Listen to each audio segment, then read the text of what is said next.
Hello, guys. Welcome back to Buffalo Fireside Chats.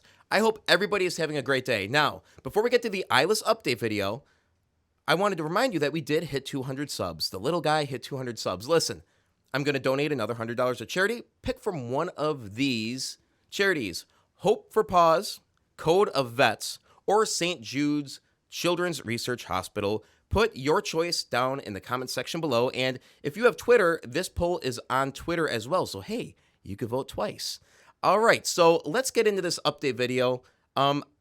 It features Nick, Link, and JP. I'm only going to play the JP portion, but I'm going to put the link of the entire video down below so you could watch it and get Nick Link's opinion on current economic conditions, and and you can enjoy the video. I think the video's 30 minutes, give or take, but we're going to get right to the JP portion, and we'll be right back with you.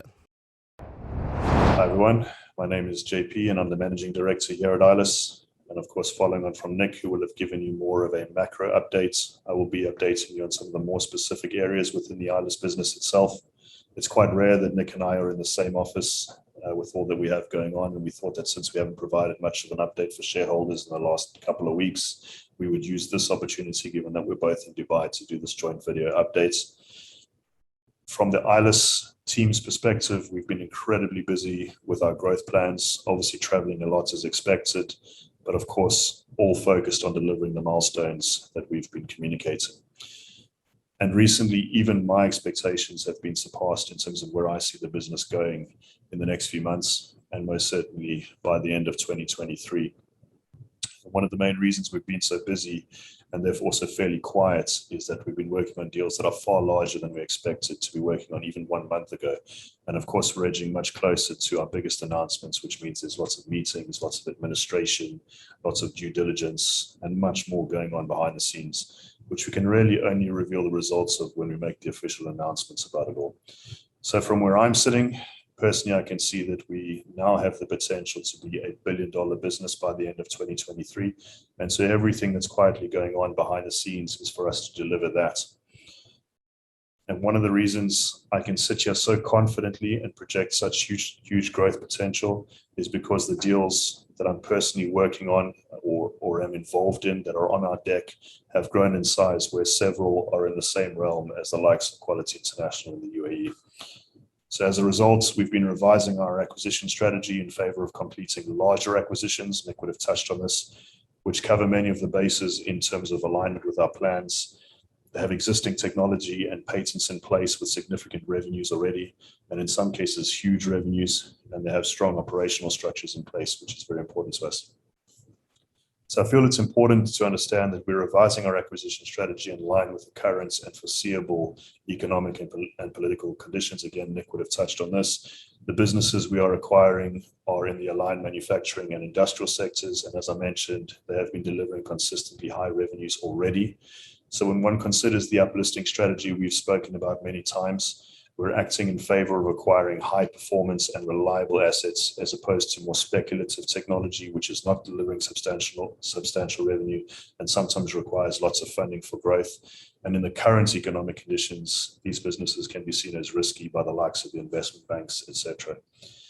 Also note that in the current conditions, large deals are becoming cheaper, and even some larger companies are struggling to raise cash, which presents us with a great opportunity.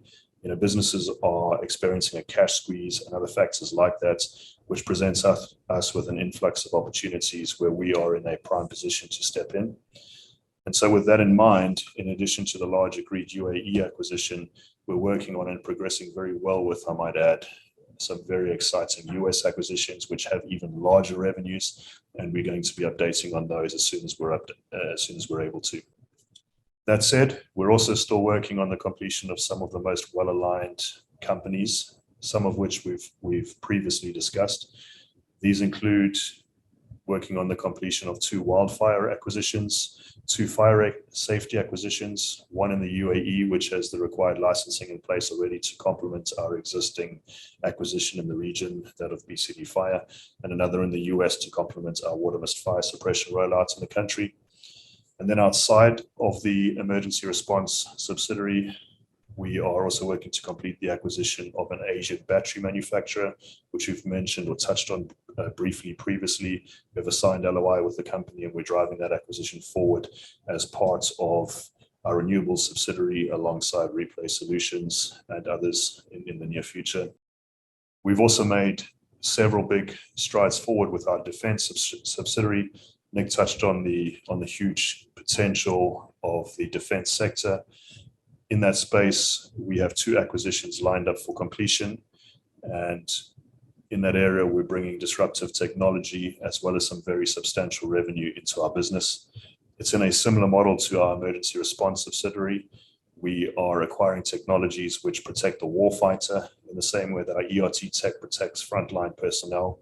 And we're also acquiring technology which is already being used to protect countries and has renewable contracts in place in the US and in other countries. And there's, of course, further massive global expansion potential for those businesses. I feel that with our background and our connections in the defense space, the subsidiary is already following hot on the heels of our emergency response subsidiary in terms of deals.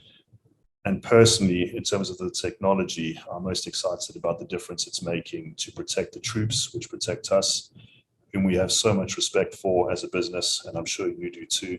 So that's, of course, very important to us, and of course, the impact that the technology is making to protect our cities from the likes of terror attacks, etc. It, of course, goes without saying that the contracts awarded for these types of technology are mind-blowing. So we are excited to be making a strong move right into the heart of this defense sector. And then I must remind you that not every deal goes ahead as we plan. Some companies do fail their due diligence, or as I mentioned previously, we revise and improve our acquisition strategy as we go along. I must stress, though, that we only don't proceed with a deal because we either have a better deal or solution or strategy in place to replace it. Because we have already achieved some success along the way, yes, I know we've only scratched the surface of it, but because we have achieved some success already, we have a huge backing and there's huge support behind us. So we are now able to complete much larger acquisitions, which in some cases means it then doesn't make sense to complete certain deals which require significant hands-on supervision and sometimes substantial funding. So I'd encourage you to keep that bigger picture in mind when you're analyzing the day-to-day details. We really are mobilizing a conglomerate. And if we only show you half the picture, it's of course not going to look as attractive as the full picture. For optimum shareholder value, the full picture must be revealed. And then just briefly with regards to Serbia, we will be providing a very exciting update quite soon. I realize it's been some time coming. However, we will be providing site information and visuals, as well as benefits of the deal and the capability it gives us. So within the coming days, there will be some significant political changes taking place in Serbia, which is impacting our deal in a really positive sense. And it's the reason we've been holding off on news regarding Serbia. Our deals are taking place at the highest levels of government in the region. And so it's not just one site for one purpose. It really has grown into so much more than that. And so you can look forward to announcements around that soon. And personally, I'm confident that you will be impressed. On the operational side of the business, we've been making some good progress. I know I've spoken a fair amount about the deals, but really a lot of my day-to-day time and effort is spent on the business itself, its operations, its sales, production, finance, marketing, recruitment, and the likes. In terms of ILUS itself, we've been working hard towards increasing our efficiency and getting maximum value from each member of our team. We're rolling out the NetSuite ERP platform across our existing businesses, including Bullhead Products and Georgia Fire and Rescue in the US. We're also busy hiring a new marketing director, which we'll be announcing in the next couple of days, and a communications manager. And we're also restructuring the sales side of the business so that each business in our group has its own focused sales representative or team. And we've also added a business development manager for our GCC region or Middle Eastern businesses. We're soon going to be adding a new general manager for the fire safety businesses in the Middle East because they're growing fairly rapidly. And next week, I'm also starting the process of hiring a CTO, a chief technology officer for the business, who will lead the huge production scale up that we are already busy with. That's being rolled out here in the UAE and Serbia, and of course in the US. And then it'll also link up to the other locations in line with our upcoming acquisitions, which are taking place in various locations globally.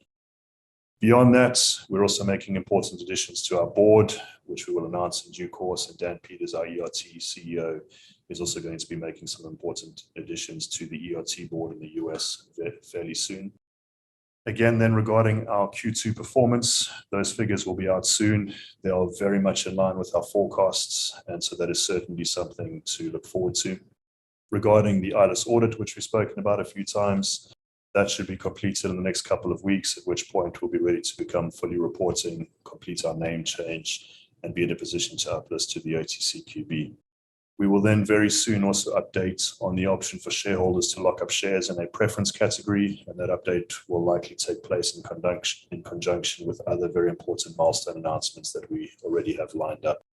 And then finally, when I'm back over in the US, I will do a video with Dan Peters so that he can introduce himself to you and talk about some of his plans and his progress that he's been making. I also plan to do a video with Carsten Falk, who is the current Wikisoft/Quality Industrial Corp CEO. Carsten is obviously working closely with myself and Nick on the ILUS front, and we will announce more on that fairly soon. So I think that covers most of it for now. In summary, I'd say that we're right in the middle of our most exciting, but also our most challenging phase as a business. But I'm pleased to say that we're coming out on top in terms of achieving our milestones, and not only our growth potential, but more importantly, the actual delivery of that growth. And that's really skyrocketed. So I'm most excited about the moments when I can show you the full picture, which, as I said, is far more attractive. I know that the next few weeks and months of this journey are certainly the most exciting thus far for our business, and ultimately our transformation from that small company on the OTC towards a global conglomerate is coming together really well, and should be pieced together by many in line with our upcoming deal completions, our Q2 results, our audits, and much, much more. So we're well on track towards far greater things. And so I'd like to thank you for joining us on this journey so far. And for now, I really want to thank the shareholders for your continued support. And I trust you've enjoyed this video. I hope you found it impactful and useful. I'd like to wish you all an enjoyable and a safe weekend. Thank you.